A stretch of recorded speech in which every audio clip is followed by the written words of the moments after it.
सब समझ गए हैं वेद, ये पेट पर कुंजा बिहारी सब समझ गए हैं।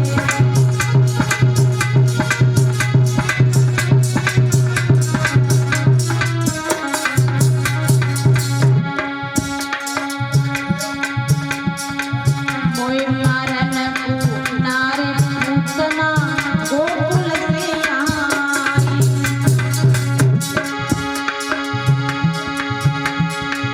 मन ही मन में लेते हंस रही यशोदा नंदन जाई, समझ गए सब वेद।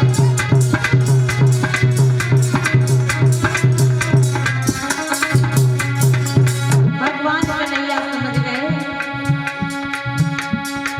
ध्यान लगायो शंकर जी से पिछत रहे शिवाई।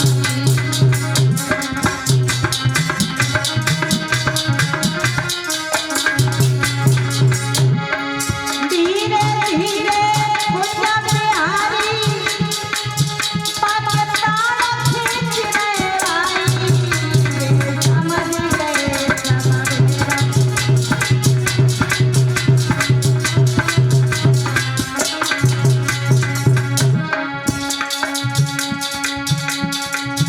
और नीली बदरिया छाई गई है धीरे धीरे, आज कंचन में जीवत आई गई है धीरे धीरे।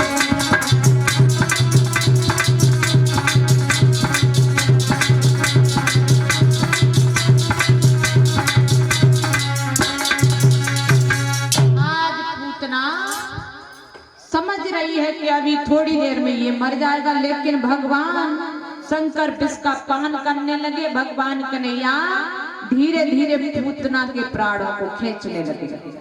पूतना सोचने लगी मैं आकाश की तरफ उड़ के जाऊंगी, अपना रूप बनाऊंगी तो बच्चा डर के वजह से मर जाएगा। अपना रूप में आई, तब तक यशोदा मैया ने यही नहीं देखा हमारा बेटा कहाँ है, काम में बिजी हो गई। कहने लगी ब्रज की कोई गोपी आई, वो हमारे लल्ला को खिला रही, तब तक हम काम कर ले। इधर पूतना राक्षसी जो थी उसको अपने रूप में आकर के भगवान कन्हैया उसके स्तनपान कर रहे हैं, छाती से चुपटे हैं। और पूतना आकाश की तरफ उड़ने लगी, कहने लगी बचाओ बचाओ यशोदा, आज आई सो आई, अब कभी नहीं आऊंगी, लेकिन एक बार मेरी प्राणों की रक्षा कर ले माँ, बचाओ। महाराज भगवान कन्हैया तब तक नहीं छूटे छाती से, उसके प्राण को खींचते चले गए, खींचते चले गए। और पूतना आकाश की तरफ उड़ के जा रही थी, सो वहीं से एकदम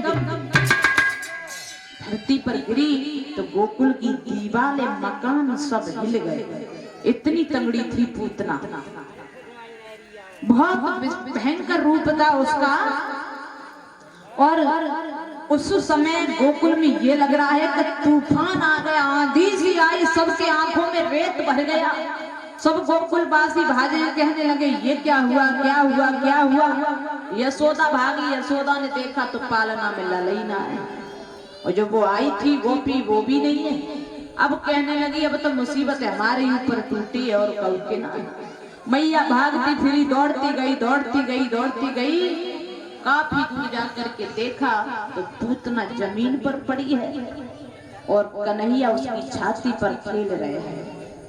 पूतना इतनी विशाल रूप में थी कि गोकुलवासी देख करके घबराने लगे, और कन्हैया उसकी छाती पर खेल रहे हैं। अंतिम समय पूतना ने कृष्ण से बातें भी करी थी, कहा कि कृष्ण को नहीं समझ पाया, लेकिन ये गाथा मेरे प्राणों की रक्षा करो प्रभु। जब प्रभु का नाम लिया तो भगवान ने एक बात कही छोटे से रूप में कि चिंता मत करो, तुमने ही वरदान मांगा था राजा बलि के दरवाजे पर जब हम गए थे, तो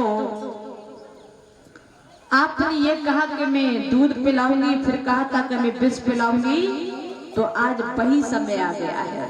तुमने जो कहा था वो पूरा होने जा रहा है। और जैसे ही पूतना ने ही देखा कि साक्षात भगवान के द्वारा मेरी मौत हो रही है, तो हाथ जोड़े अंतिम सांसों पर और ये कहा कि मुझे नरक से बचा लीजिए, अब मैं राक्षसी योनि में न जाऊं। भगवान कहने लगे, चाहे राक्षस हो चाहे कोई हो, जो मेरे हाथों से मरता है उसका उद्धार हो जाता है। पूतना का अंतिम संस्कार हुआ।